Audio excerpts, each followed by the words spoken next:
किन लोगों पर कुर्बानी मुआफ़ है, यानी कौन कौन लोग ऐसे हैं कि जिन पर अल्लाह की जानिब से कुर्बानी करना मुआफ़ है और वो कुर्बानी नहीं करेंगे, फिर भी अगर वो करते हैं तो उन पर वाजिब नहीं है, वो नफल में शामिल होगा और उनको नफल का सवाब मिलेगा। देखिए मुअज़्ज़ज़ सामीईन हज़रात, कुर्बानी अल्लाह को खुश करने का एक ज़रिया है। हालांकि कुर्बानी में ना ही तो अल्लाह को तुम्हारा गोश्त पहुंचता है कुर्बानी का, ना ही तो कुर्बानी की हड्डियां पहुंचती हैं, ना ही तो अल्लाह को उसका खून पहुंचता है और ना ही उसका चर्म यानी चमड़ा पहुंचता है। अल्लाह रब्बुल इज़्ज़त की बारगाह में जो पहुंचती है वो तुम्हारी नीयत है, सिर्फ और सिर्फ नीयत। अल्लाह तुम्हारी नीयतों को कबूल करता है। कुरान में ना फस्सल्लि लिरब्बिका वन्हर, अपने रब के लिए कुर्बानी करो, अपने रब के।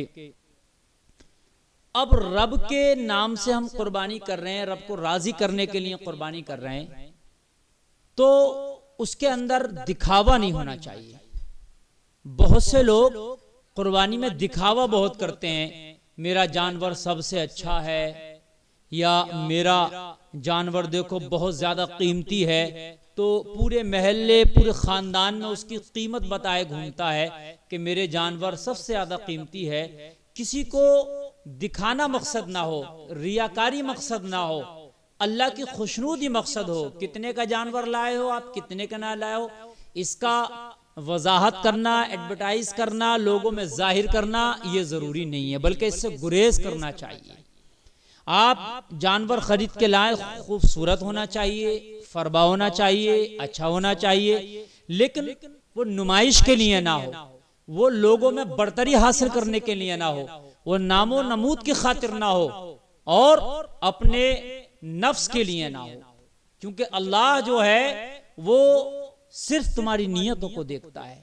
तो नियत मुखलिस होना चाहिए, सिर्फ अल्लाह और उसके रसूल की रिजा के लिए हम ये काम कर रहे हैं, नियत में ये काम होना चाहिए। वरना तो आम तौर से देखा जाता है जो कुर्बानी का जानवर बहुत से उसको बहुत घुमाते हैं, फिर उसकी सेल्फी लेते हैं, फिर उसकी सेल्फी लेके व्हाट्सएप और फेसबुक और ट्विटर वगैरह पे उसको जो अपलोड करते हैं, देखो मेरी कुर्बानी का ये जानवर है।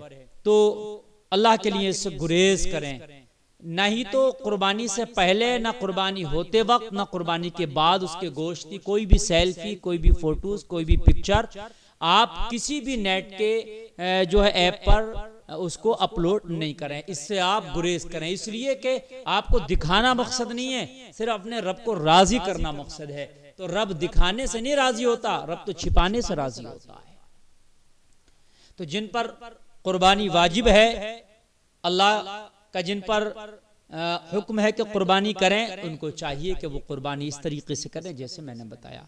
लेकिन 3 लोग वो हैं कि जिन पर कुर्बानी करना लाजिम नहीं, जिन पर कुर्बानी वाजिब नहीं। वो कौन कौन है? तो नंबर 1 मुसाफिर। जो शख्स सफर में है, अब उस पर कुर्बानी करना जो है वाजिब नहीं है, इसलिए कि वो मालदार था, अपने घर था, अब वो सफर पे है, अब लिहाजा उससे यह अहकाम उठा लिए जाएंगे। तो मुसाफिर अगर है तो वो कुर्बानी करना वाजिब नहीं। नंबर 2 गुलाम। अगर किसी का गुलाम है तो कुर्बानी उस पर भी वाजिब नहीं, कुर्बानी के अहकाम उस पर भी जो है लागू नहीं किए जाएंगे। वो कुर्बानी वाले जिम्रे से बरी है, इससे अलग है। 2 हो गए। और नंबर 3 ऐसा शख्स जो मालिक निसाब ना हो, यानी जिसके पास इतना माल ना हो जो निसाब को पहुंचता हो, यानी 7.5 तोला सोना या 52.5 तोला चांदी या इनके बराबर कोई दूसरा माल या रकम वगैरह उसके पास नहीं है, उसका माल निसाब को नहीं पहुंचता है, तो उस पर भी कुर्बानी वाजिब नहीं है, वो भी कुर्बानी के जिम्रे से बरी है। इनके अलावा जो लोग हैं वो कुर्बानी करेंगे और उन पर कुर्बानी वाजिब है, जरूरी है, वो कुर्बानी साल में एक बार लाजमी तौर पर करें।